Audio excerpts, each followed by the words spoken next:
In the name of Allah, the most gracious, the most merciful. Man's assessment of himself has always been uneven, which has greatly influenced his conduct and ethics. Throughout the history of mankind, he has seemed to be swinging from one extreme to another. Sometimes he proclaims himself the highest and greatest being on the earth and turns so arrogant and pompous that he is not prepared even to concede the possibility of the presence of someone higher and greater than himself, or even equal to him. He proclaims, as Pharaoh had proclaimed, "I am your Lord the highest," Quran 32:7. And then he challenges, as Pharaoh had challenged, "Who is more powerful than I?" Sometimes he declares, as Ad had declared with blind arrogance, "Who is superior to us in strength?" Quran 41:15. As a result, he assumes that he is not answerable to anyone, and that nobody can take him to account. He turns a tyrant and an oppressor and a demon of evil and chaos on the earth. This is one extreme, while the other extreme he assumes himself to be the lowest and meanest creature of the earth, and worships anything supposedly beneficial or harmful to him, such as trees, stones, rivers, mountains, animals, fire, clouds, lightning, or sun and the stars. When a human form appears to him very strong and powerful, he seems to be willing to accept it as his Lord and God.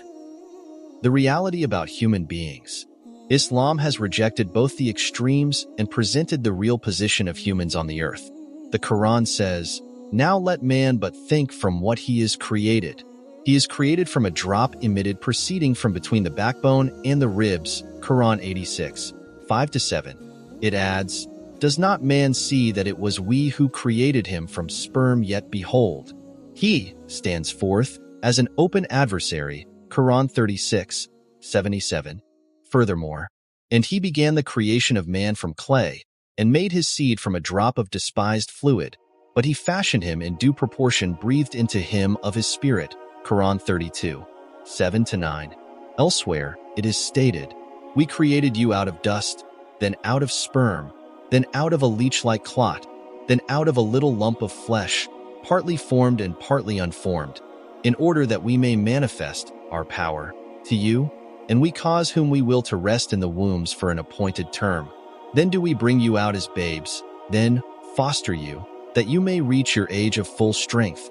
And some of you are called to die, and some are sent back to feeblest old age, so that they know nothing after having known much." Quran 22:5. Or the following verse, "O man, what has seduced you from your Lord most beneficent? Him who created you, fashioned you in due proportion, and gave you a just view. In whatever form he wills, does he put you together." Quran 82:6-8.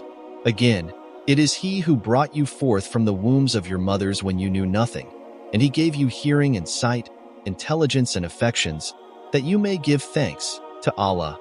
Quran 16:78. Some other verses read as follows, "Do you then see the human seed that you emit? It is you who create it, or are we the creator? We have decreed death to be your common lot, and we are not to be frustrated from changing your forms and creating you again in forms that you know not.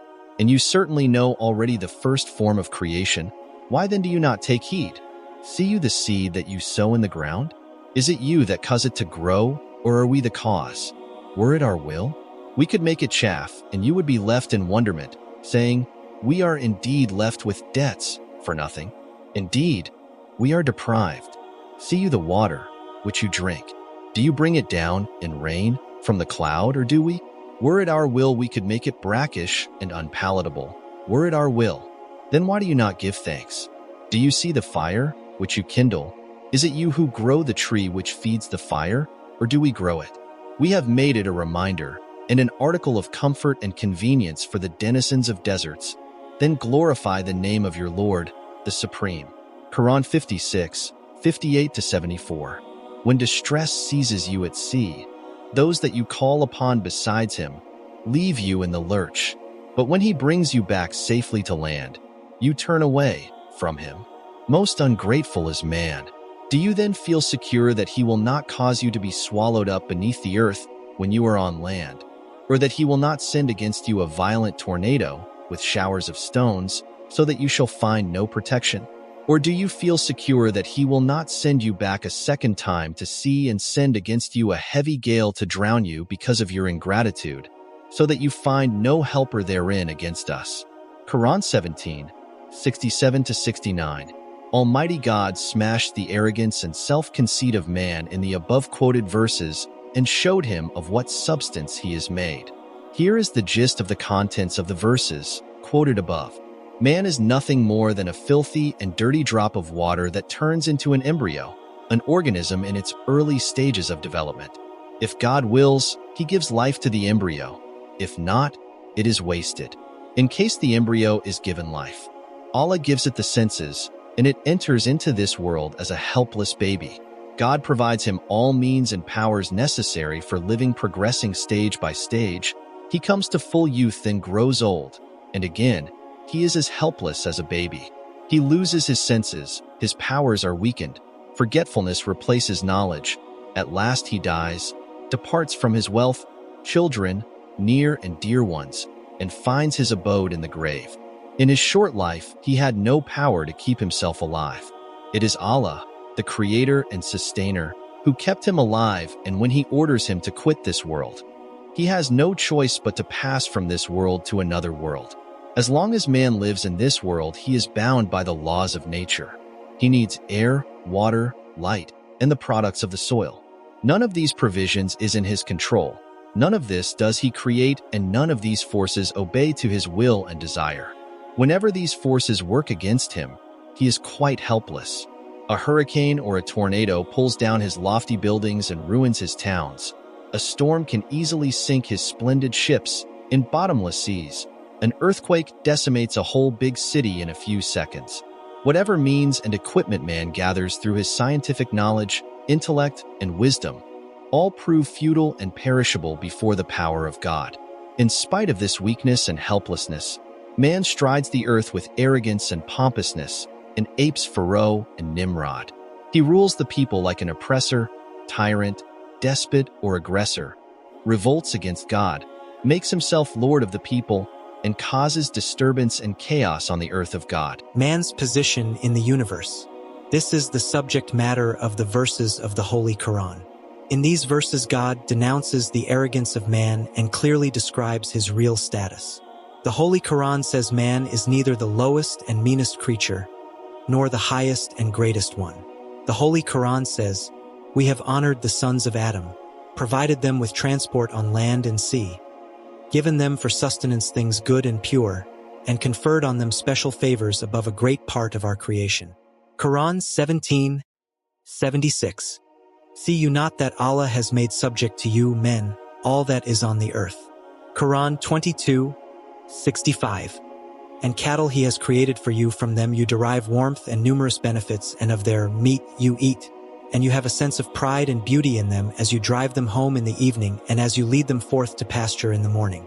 They carry their heavy loads to lands that you could not otherwise reach except with souls distressed. For your Lord is indeed most kind, most merciful, and he has created horses, mules, and donkeys for you to ride and as an adornment, and he has created other things of which you have no knowledge. Allah alone can show the right path, but there are ways that turn aside. If Allah had willed, he could guide all of you. It is he who sends down rain from the sky, from it you drink, and out of it grows the vegetation on which you feed your cattle. With it he produces for you corn, olives, date palms, grapes, and every kind of fruit. Verily, in this is a sign for those who give thought. He has made subject to you the night and the day, the sun and the moon, and the stars are in subjection by his command. Verily, in this are signs for men who are wise, in the things on the earth which he has multiplied in varying colors and qualities. Verily, in this a sign for men who are mindful. It is he who has made the sea subject, that you may eat thereof flesh that is fresh and tender, and that you extract therefrom ornaments to wear. And you see the ships therein that plow the waves, that may you seek thus of the bounty of Allah, and that you may be grateful.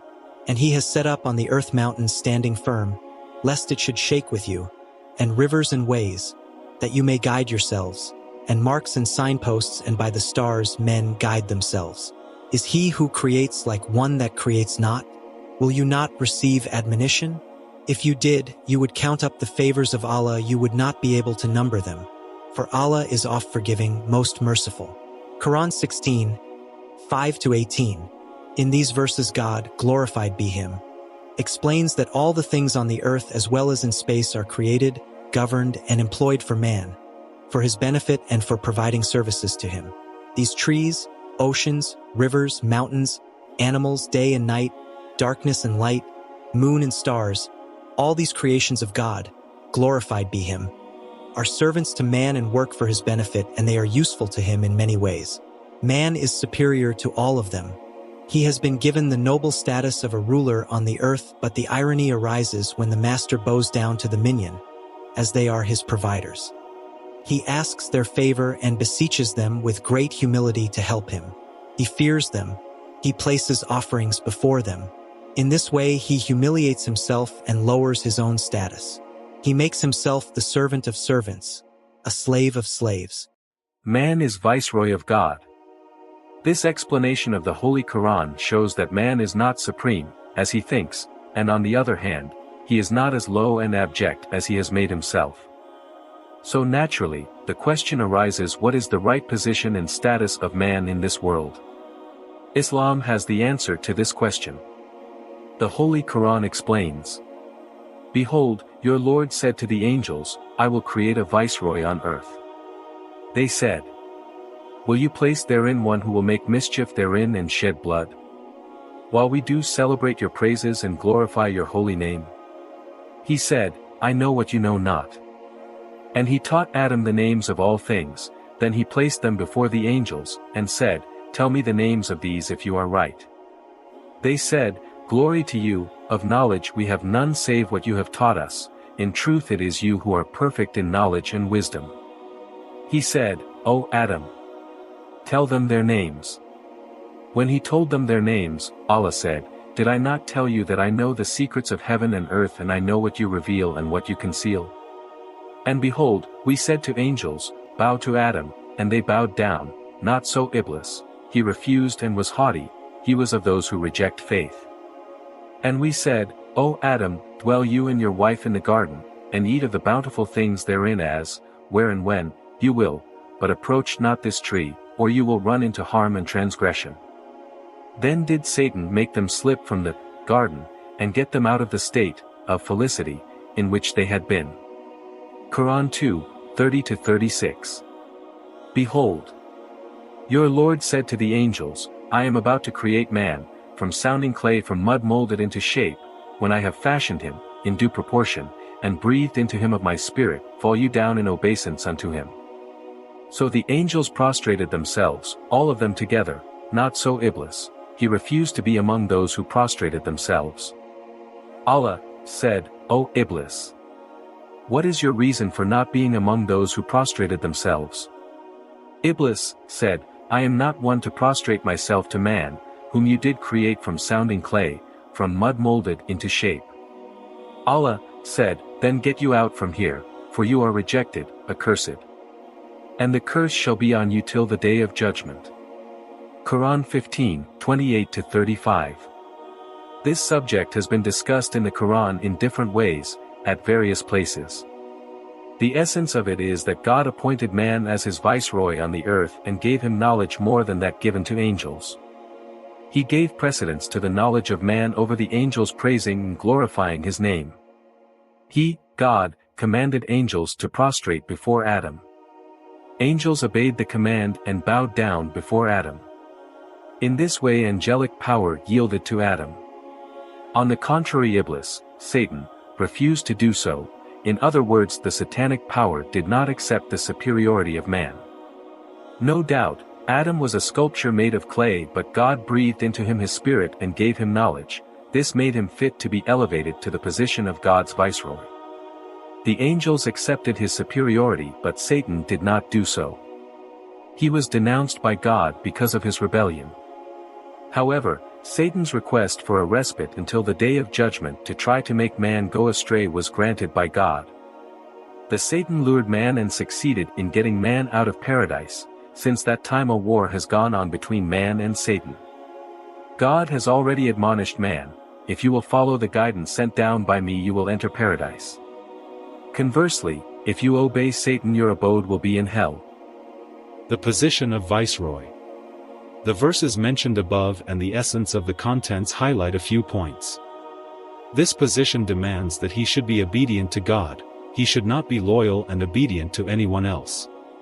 To be disobedient to Allah and to be loyal and obedient to others means that, in both cases, he will be considered a traitor and a transgressor, and liable to a just punishment. As a viceroy, man is allowed to use his master's property and rule over the people, but must keep in view that they are not his slaves or servants, they belong to his masters, and he is bound to rule over them according to his master's guidance. The worst betrayal made by man is that he gets a position and remuneration from one master but works for another master.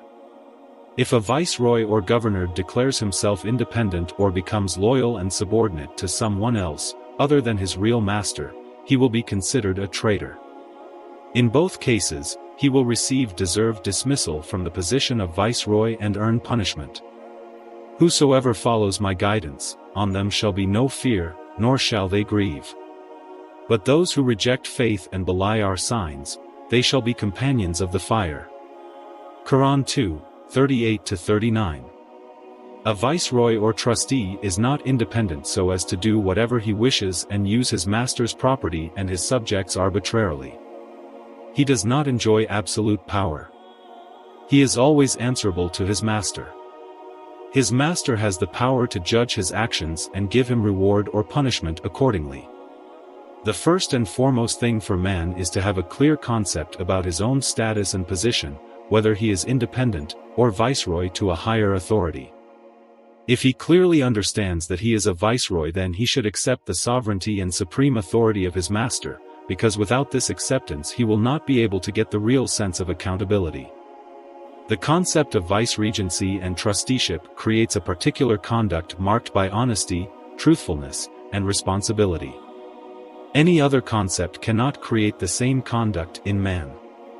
If hypothetically we accept that some other kinds of concepts and beliefs can create the above-described conduct, even if true, it will be useless for man, because by denying the sovereignty of his real master, he has turned himself into a traitor and a punishable transgressor. For his good conduct he may be seeking reward from himself or from those whom he followed, obeyed, and tried to please by displaying his good conduct to them. Man in his origin is a feeble and weak creature, but he received the honor of being the best creation of God. Though he was made of clay, God placed his soul in high stature, and appointed him his viceroy on the earth. The man must prove by his conduct that he deserves the honor and position given by God.